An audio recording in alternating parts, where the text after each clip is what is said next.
Evan, look, I think this Super Bowl is going to be fantastic. And we talked yesterday at length about your guy, Joe Burrow. Look, he's got these unbelievable wide receivers that he can throw to coming up on Super Bowl Sunday. It's an unbelievable trio when you think about Jamar Chase, for obvious reasons, garnering most of the attention. But the beauty of it is how unselfish they are.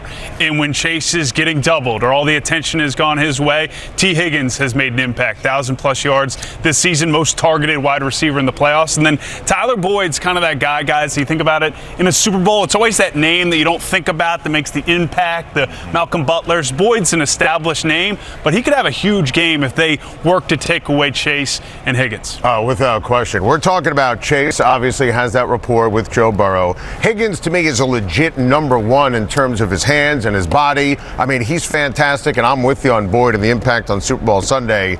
Kevin, I think Aaron Donald is a Mount Rushmore all-time defensive ball player. Look, you played the game. Yeah. You got to the quarterback. You were a superstar. What makes Aaron Donald so great? There are so many things that could possibly be great about him, not just his get-off or his football IQ or how strong he is, the strength in his hands, his pad level, the balance that he plays with. But the thing I like about Aaron Donald is his brain, his football IQ. He's operating faster than anyone else on the field, and the skill in which he has. I know people say that playing defensive line is about being a bruiser, but there is an artwork, there is a skill, there is an elevated skill to using your hands, and no one uses their hands quite like Aaron Donald. He defeats offensive linemen before they get out of their stance. He foils plays in the backfield. So many times it takes away and has so many negative impacts, positive impacts for his defense on the game. To me, he is on that Mount Rushmore. He's a first ballot shoe-in Hall of Famer. Without question. You know, obviously we always talk Joe Burrow when they focus on the Cincinnati Bengals. Look, if they're going to win the Super Bowl, they're going to need Joe Mixon to be a factor on Sunday. Absolutely. He falls into that category too, like Tyler Boyd. He's a potential dark horse for MVP. What I love about how they utilize Mixon, he's kind of like that security blanket. When there's an issue or it's not going well offensively, they lean on Mixon. Think second half against Tennessee. Yeah. Think the start of the game against Kansas City, and to close out that game, to get into field goal range, they lean on Mixon. And remember, it's also not about just attempts as a rusher. It's about how many times he touches the ball. Kevin, he's as good a pass catcher as there is out of the backfield in the league. The versatility to be on the field for all three downs is something that I think most offenses look to have, but when you have a guy like Joe Mixon that can come out of the backfield, pass protection, all those things he has in spades. So valuable on every down for this offense. To me, a top 5 running back. Top 3. I mean, you think about it. Yeah. You got Henry when healthy. Taylor, then who's ahead of Mixon? Well, I mean, when healthy, Christian McCaffrey. There are some other guys I would throw into the conversation. What about Cam Akers? Come on. Look, top 5 running back in the National Football League. All right, this is what we've been doing all week. Oh, here we go. Opportunity to make a selection. Who you picking to win the Super Bowl with chains? You're up first. Got the Rams. You got the Bengals. Hooday. Here we go. Oh, Hooday. Hooday. The Bengals. Hooday. I'm riding with this squad. As much as I dislike the turnover chain, like I go on rants about this, I'll put this on for the sake of choosing a winner because it's in LA, man. Got to bring that championship home for the home team. You know that's right. Come on. Every time you flash that jewelry, it's pretty impressive, Kevin. I know. It's so gaudy. Isn't it wonderful? It's amazing. 157 diamonds in this. Isn't that beautiful? I mean, I didn't think anything was going to be shinier than Washburn's hair, but it's your Super Bowl ring. Well, you guys certainly had a great night of sleep in December when you bludgeoned the Cincinnati Bengals. I know. I went there. Did you ever in a million years after that game think you'd be sitting here talking to me and the Bengals would be in the Super Bowl? Man, you really never know how it's going to play out. Like, the NFL is all over the place, right? You know, if you don't show up and another team does, you're going to get blown out. Like, it happened to us, too. Like, we played the Ravens, and it was like 7-40, right? And no one saw that game coming. That was like a really high anticipated game, and then all of a sudden we went out there and just laid an egg, and they just, walked all over us. And so it's really about, hey, who shows up, who's more consistent, who can ride that hype and that consistency the longest. It's really crazy when you stop and think about it, the ebbs and flows of an NFL season. You guys had a lot of success against the Cincinnati Bengal defense. This Bengal defense, they have players, very underrated. They know how to create splash plays. What stands out when you study the Cincinnati Bengals defense? You faced them. What should the Rams take advantage of or look to do on Super Bowl Sunday? Yeah, in our game in particular, it came down to turnovers for us. So our defense was, creating turnovers, getting us more opportunities, and then we have players, and we were able to capitalize off of the big plays. That's what it was. I remember Mike Williams and Jalen Guyton for us made some huge plays down the field, which got us into a position to score, and we were able to put it into the zone. And so that's what it's going to come down to. It's going to come down to them trying to eliminate the big plays, which obviously we know the Rams have some big play capability, especially with Cooper Kupp in there, who's splashing and doing all of the stuff he's doing. Incredible season. My MVP vote for sure, and in fantasy too, legend. But yeah, it's gonna come down to limiting the big plays for the Bengals. But I think it's gonna be a great game regardless. There you go. There you last game of the season, and put up all the numbers. Started up a bunch this year. Oh yeah, tremendous. I need a thesaurus in trying to describe his genius, his greatness. Right. How do you describe your quarterback? Man, this man, I would say, is dedicated, man. Like, this man, like, you've probably seen him, or clips of him, like, he's always avoiding the media and stuff, He only cares about playing football and hanging out with the boys. And I love that so much about him, because he's just down to earth, just wants to play ball. He's not all about the flashy stuff. He gets it because of his play and how he's been so successful as a young player. And so I'm super proud to be his backfield buddy for the next couple of years, and probably one of the best combinations as far as quarterback running back duos in fantasy. All right, I picked you guys to make the playoffs before the season started. I thought you were going to beat the Raiders. I know. Yeah. I thought the Raiders at the end were playing for the tie, which was the right and I know it goes against what players are supposed to do and believe. What was your reaction? What were you thinking in moment when Coach Staley called that timeout? Yeah, I mean, the clock was running down. They were going to have to run a play regardless, and so Coach didn't like what he saw, so called a timeout. And it wasn't really the timeout that I feel like affected it. It was the fact that they got like a 12-yard run on the next play, right? And so they did that. Now they're like, it was a chip shot for their kicker, who's one of the best in the league, and it was like a 30-something yarder, and boom, put it through. And actually, one of my best friends is a long snapper over there. Oh wow! Yeah, I didn't realize that. Yeah, we went to high school together, graduated together, and we were talking after the game. I was like, the only scenario where we tie is if it's ever in overtime, and it's like coming down to like the last few seconds, and like one of us is like in field goal range, but don't want to kick it because maybe it'll get blocked and taken back. And that was literally the scenario that we were in. And so we were talking about after the game. And I was like, what, you weren't playing for the tie? He was like, maybe if you didn't call the timeout. I was like, who knows, man? So who knows? But yeah, it was a wild game for sure. How do you guys, we're in Los Angeles. The Rams are playing in the Super Bowl. Mm-hmm. How do you guys get over that hump, not only to win the big one, but to really develop a true fan base in Los Angeles?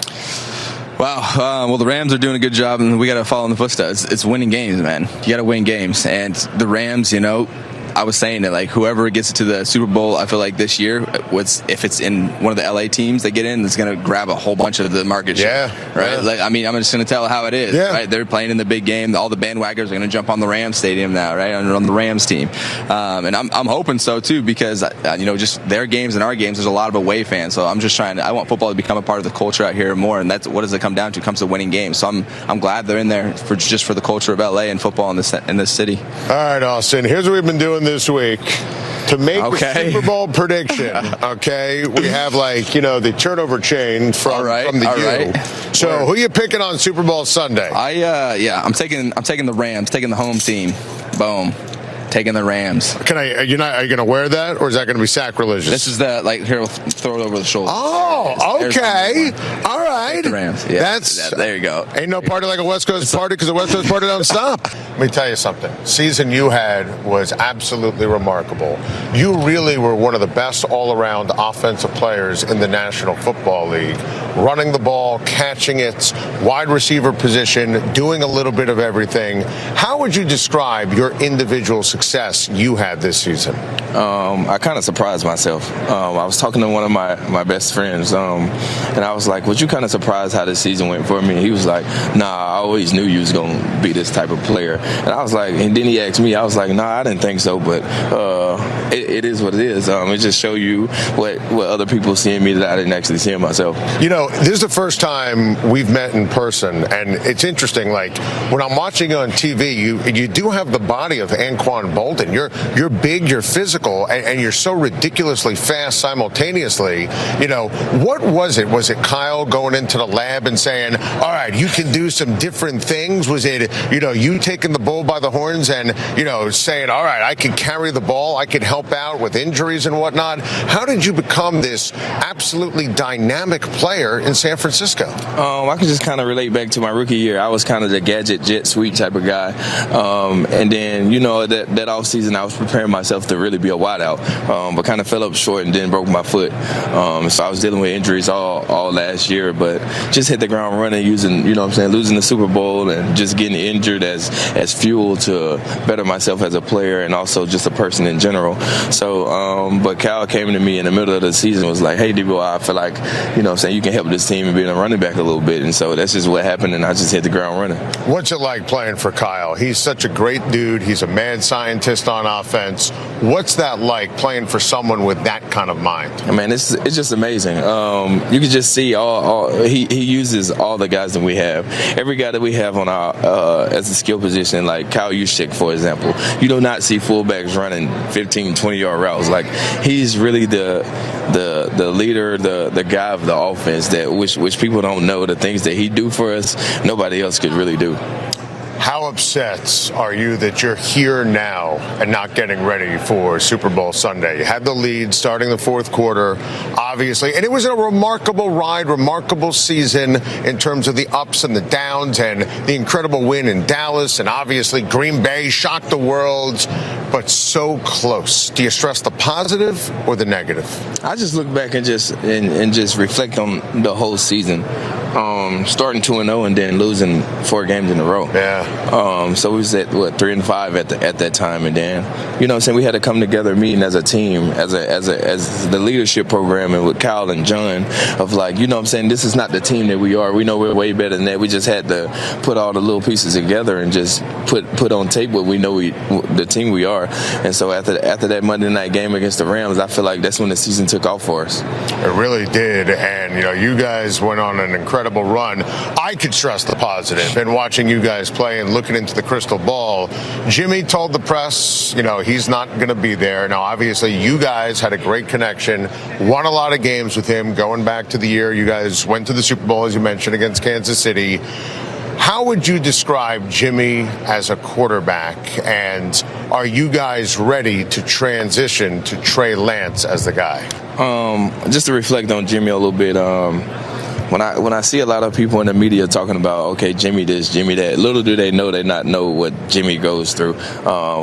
He hurt his thumb, and then a week after he came back, which a lot of people didn't know. He couldn't really grip the ball the way that he wanted to due to his thumb, minus the shoulder injury he's already battling through. So that's why Jimmy get all my respect in the world, because it just shows like how fearless he is. And you know, kind of reflecting back to Trey, I think Jimmy was a great mentor to him as well. That's just to you know what I'm saying, kind of prepare him for what Jimmy kind of know what was coming at the end of the year. So I feel like just going back to Trey, like I just stated a while ago, I feel like Trey can be a superstar in this league once he figure out all the pieces of how to practice, how to be a pro. I think that's a huge key. Now, obviously, you played L.A. 3 times. It's just an incredible rivalry. I mean, you and Aaron Donald pretend that you don't know each other. That was wild. That was crazy. But I like real hate. It doesn't exist all the time nowadays with free agency and trades and guys working out together, same agents. You understand this Rams defense. They have a lot of talent, a lot of dudes. What's the challenge going up against the L.A. Rams if you're the Cincinnati Bengals? It's the front.